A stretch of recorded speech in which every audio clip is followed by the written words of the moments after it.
Good morning and Jai Hind, dear students. Welcome to class of Geography. Dear students, the chapter which is going on is India's climatic conditions. We have discussed many topics in this chapter. Today, first we will discuss the last few topics of the chapter. Then we will revise the chapter. So, be ready. Open the book, chapter number 9, and the chapter is India's climatic conditions. So,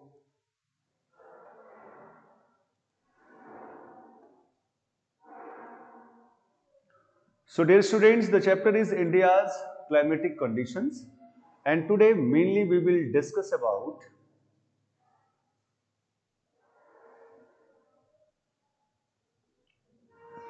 the cycle of seasons. Today we will discuss about the cycle of seasons or the different types of seasons. So, we have already discussed about the cold weather season or winter in last period, and today we will discuss the other three season of India. So we will start it with the hot weather season. Okay, we have already discussed about the cold weather season or winter. Now today we are going to discuss about the hot weather season. So the hot weather season starts from the mid of March and continues till the end of May. ये जो hot weather season है ना, जिसको हम summer भी कहते हैं, वो कब से स्टार्ट होता है? तो it starts from the middle of March. Middle of मार्च 15 मार्च के आसपास से स्टार्ट होता है और वो मई तक रहता है। एंड ऑफ मई, वो पूरे मई तक रहता है। In some parts it continues till the end of June, और इंडिया के कुछ ऐसे पार्ट्स भी हैं जहां पर ये जून तक जाता है, जून एंड तक जाता है। तो आपको क्या क्या याद रखना है? Hot weather season starts from middle of March and continues till the end of May. Even in some parts, it continues till the end of June. During these months, almost every part of India experiences hot and dry weather. Even the nights are warm. ये एक ऐसा time है जहां India के लगभग सभी part में, सारे रीजन्स में हॉट और ड्राई वेदर होता है। ठीक है ना? ये समर सीजन है तो इंडिया के लगभग सभी पार्ट्स में वो समर सीजन ही होता है, हॉट एंड ड्राई वेदर होता है। और यहां तक कि जो नाइट्स है ना, वो भी even the nights are warm, यहां तक कि नाइट्स भी वार्म होते हैं। ठीक है? So it starts from the mid of March and continues till the end of May. In some parts it continues till the end of June, and these are the months where almost every part of India experiences hot and dry weather. Even nights are warm. After that, hot, dry, dust-laden strong winds, locally called Lu, blow over large parts of northern plains. देखो, बहुत strong winds जो हैं, जो कि hot होते हैं, dry होते हैं, उसमें डस्ट होते हैं, जिनको लोकली हम लोग कहते हैं लू. So loo is hot, dry, dust laden strong winds which blow over large parts of northern plains. तो ये हवाएं किधर बहती हैं? तो नॉर्दर्न प्लेन्स के बहुत बड़े पार्ट पे. कैसे विंड्स हैं ये? They are hot, they are dry, they are dust laden and they are strong winds, locally called loo. कहते हैं ना कि गर्मियों में बाहर मत निकलो, लू लग जाएगा. I am talking about that. So hot, dry, dust laden strong winds, locally called loo, it blows over a large parts of northern plains. और पता है कि इवनिंग में डस्ट स्टॉर्म्स जो हैं वो बड़े कॉमन हैं. शाम को जो धूल भरी आंधी होती है ना, डस्ट स्टॉर्म्स, वो बड़े कॉमन है इंडिया के कई पार्ट्स में. And towards the end of summer season, many of parts of India experience pre monsoon showers. Summer season के लास्ट में, जब समर सीजन खत्म होने वाला होता है, तो इंडिया के बहुत सारे पार्ट्स में बरसात शुरू हो जाती है, and that is known as pre monsoon showers. उसी को प्री मॉनसून शावर्स कहते हैं। फिर से मैं रिपीट कर रहा हूं, when it is the end of the summer season, many parts of India experience pre monsoon showers. The pre-monsoon showers are characterized by strong winds and heavy rainfall. ये जो प्री मॉनसून शावर्स है ना, इनका जो features हैं, winds बहुत strong होते हैं, रेनफॉल बहुत हैवी होता है, और इसी को हम कहते हैं प्री मॉनसून शावर्स। और अगर ये वेस्ट बंगाल में हो रहा है, then they are locally known as Kal Baisakhi. अगर आप वेस्ट बंगाल में हैं तो हम इसी को कहते हैं काल बैसाखी। क्लियर? सो क्या क्या हम लोगों ने रिवाइज किया? That hot dry dust laden strong winds locally called loo blow over large parts of northern plains, and you know, in evening dust storms are very common. When summer season, when it is the time of end of summer season, many parts of India experience pre-monsoon showers, and the features of pre-monsoon showers are like strong winds and heavy rainfall. And in West Bengal, they are called, or they are locally called, Kal Baisakhi. Okay? After that, the next season is after cold winter season, hot summer season. After that, we have southwest monsoon season. The southwest monsoon season.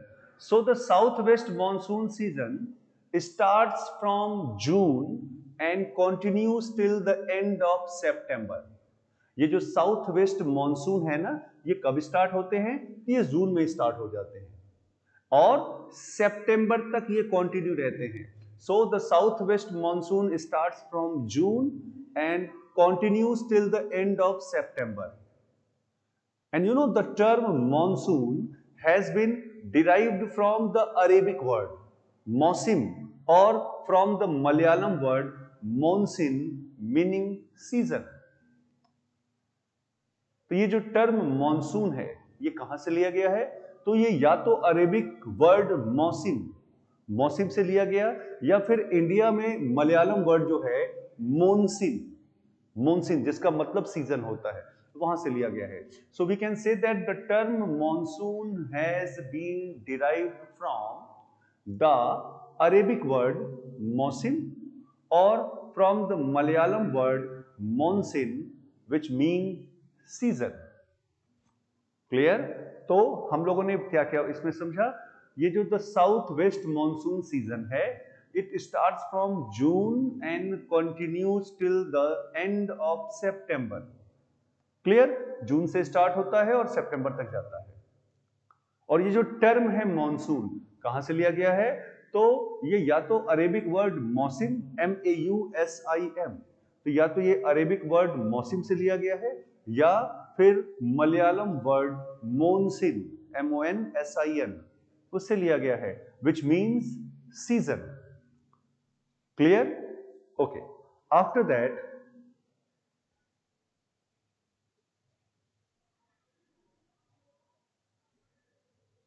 the Indian peninsula divides the southwest monsoon winds into two branches.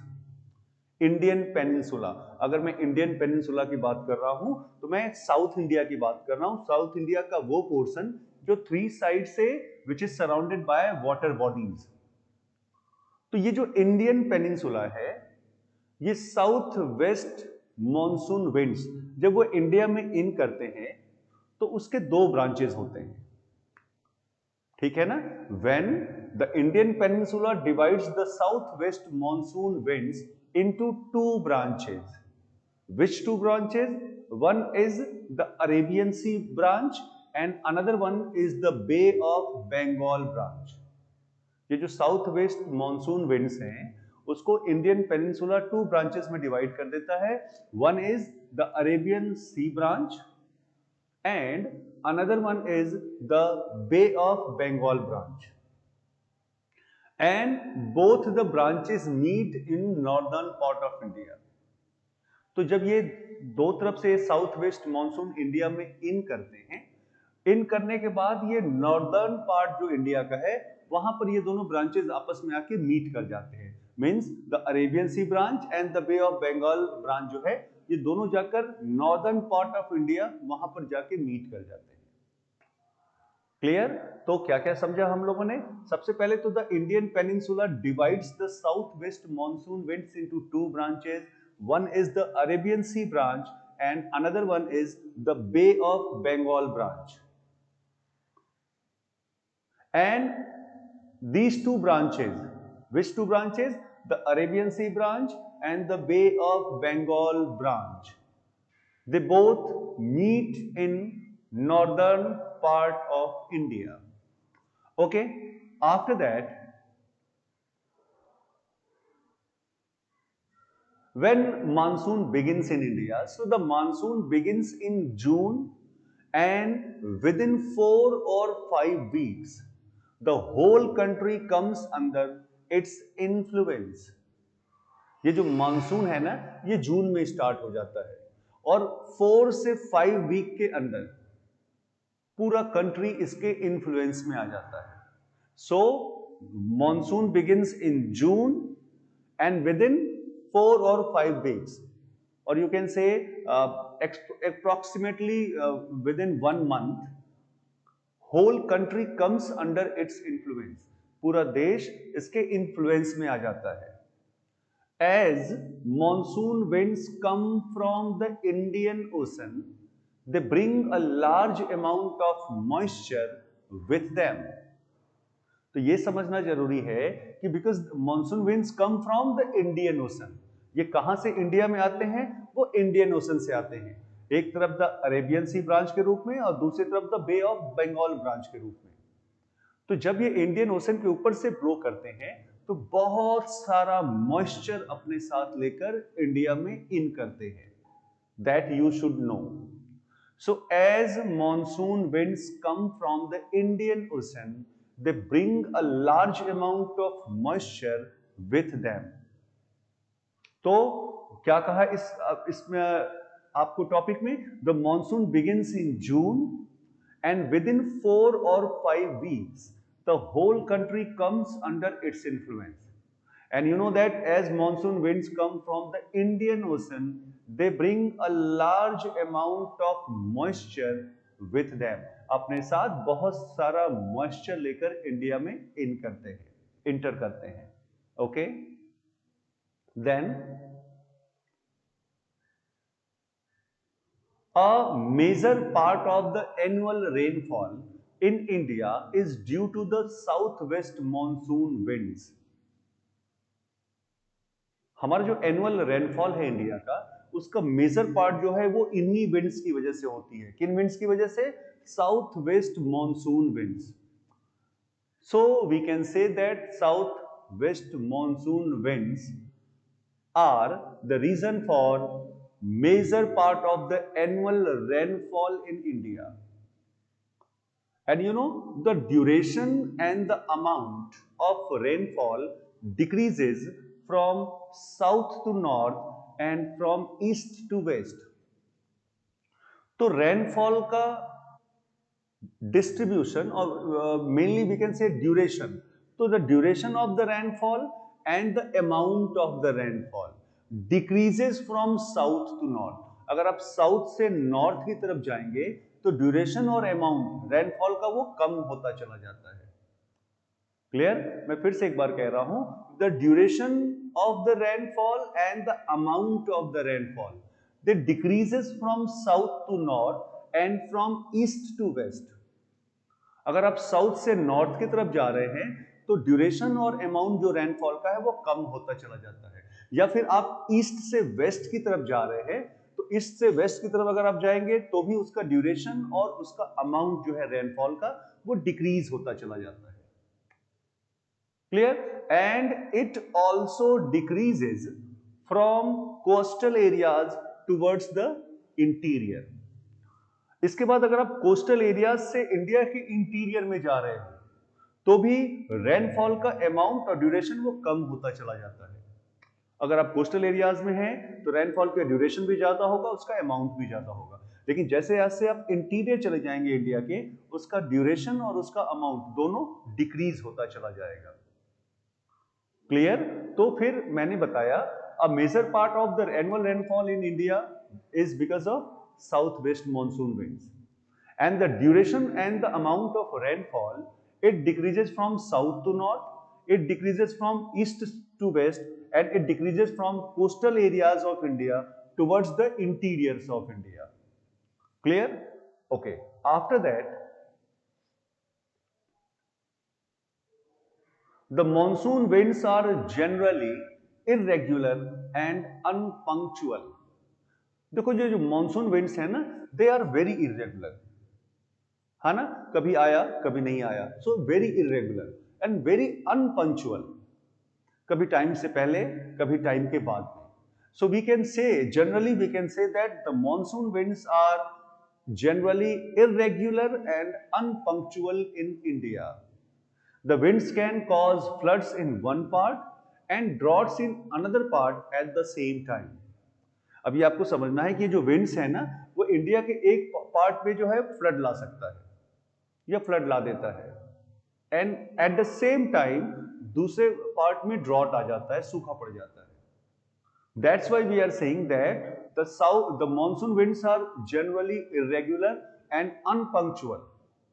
That's why the winds can cause floods in one part of India and droughts in another part of India at the same time. After that, now the fourth season is the season of retreating monsoon. अब हम लोग चौथे season के बारे में discuss कर रहे हैं। The season of retreating monsoon क्या है? So the season of retreating monsoon starts from the middle of September and continues up to the middle of November. ये जो सीजन ऑफ रिट्रीटिंग मॉनसून है ये सितंबर के मिड से स्टार्ट होता है और नवंबर के मिड तक कंटिन्यू रहता है। Clear? So the season of retreating monsoon starts from the mid of September and continues up to the mid of November. The process of retreat is slow and gradual. ये जो retreat का process है ना वो थोड़ा slow है और gradual है, that we have to understand. That's why it is written that the process of retreat is slow and gradual, and the weather becomes oppressive due to excessive heat and high humidity. उस समय का weather कैसा हो जाता है? बहुत oppressive हो जाता है। ऑप्रेसिव कैसे हो जाता है? क्योंकि उस समय बहुत ज्यादा हीट होता है एंड बहुत ज्यादा ह्यूमिडिटी होती है। So due to excessive heat and high humidity, the weather becomes oppressive. And it is the period of change from the hot wet season to cool dry season. और ये एक ऐसा पीरियड है जो कि बदलाव लाता है। it brings change in, तो it brings change from the hot wet season. उससे पहले का सीजन हॉट और वेट होता है, ठीक है ना, बरसात होती रहती है, हॉट होता है, जिसको कि वो कूल और ड्राई सीजन में चेंज कर देता है। So it is the period of change from the hot wet season to cool dry season. Clear? Okay. After that, the cyclones originating in the Bay of Bengal are often destructive, causing loss of life and property in the thickly populated delta regions. Cyclones जो कि बे of Bengal में originate होते हैं वो बहुत destructive होते हैं। They are very destructive, causing loss of life and property. बहुत सारे लाइफ का लॉस होता है, प्रॉपर्टी का लॉस होता है, and specially in the thickly populated delta region. और डेल्टा रीजन आपको पता है कि बहुत पॉपुलेशन बहुत ज्यादा है, थिकली पॉपुलेटेड है, सो causing loss of life and property in the thickly populated delta regions. Then the bulk of rainfall on the Coromandel coast in Tamil Nadu is due to these cyclones. बहुत सारा rainfall होता है, बहुत rainfall होता है कहां पर? Coromandel coast में, इन तमिलनाडु। इन्हीं साइक्लोन्स की वजह से तमिलनाडु के कोरोमंडल कोस्ट पे बल्क ऑफ रेनफॉल होता है, and the reason is these cyclones. Clear? So the annual cycle of seasons in India is dominated by the monsoon winds. ये जो एनुअल साइकिल है ना सीजन्स का इंडिया में, उसको डोमिनेट कौन सा सीजन करता है या कौन से विंड्स करते हैं? तो those are monsoon winds. All forms of life, plants, animals and human beings respond to seasonal rhythm created by the monsoons. जितने भी फॉर्म्स ऑफ लाइफ हैं, चाहे प्लांट्स हों, एनिमल्स हों, ह्यूमन बीइंग्स हों, वो सारे जो सीजनल रिदम है जो कि मॉनसून क्रिएट करता है उसको रिस्पॉन्ड करते हैं, उससे इन्फ्लुएंस्ड होते हैं। And you know, the arrival of the monsoon at the right time brings welcome relief in both rural and urban areas. और अगर मानसून अगर सही समय पे आ जाए, if it arrives at the right time, तो it brings welcome relief. लोगों को बहुत रिलीफ मिलता है, चाहे वो रूरल एरियाज हो चाहे वो अर्बन एरियाज हो। That's why the arrival of the monsoon at the right time brings welcome relief in both rural and urban areas. Now, distribution of rainfall. Dear students, the distribution of rainfall in India is controlled by physical features and the direction of the rain-bearing winds. ये जो rainfall का distribution है ना India में, उसको कौन control करता है? The physical features of India and even the direction of the rain-bearing winds. Rain-bearing winds का direction क्या है? तो physical features and the direction of the rain-bearing winds they control the distribution of rainfall in India. The average annual rainfall in our country is about 120 centimeter. हमारे country का जो average rainfall है that is 120 centimeter, and you know this is the highest in the world for a country as big as India. तो India जैसे बड़े देशों में ये सबसे ज्यादा रेनफॉल है. It is the highest in the world. For countries, big countries like India, highest rainfall 120 centimeter annually. Then most of the precipitation in our country is in the form of rainfall.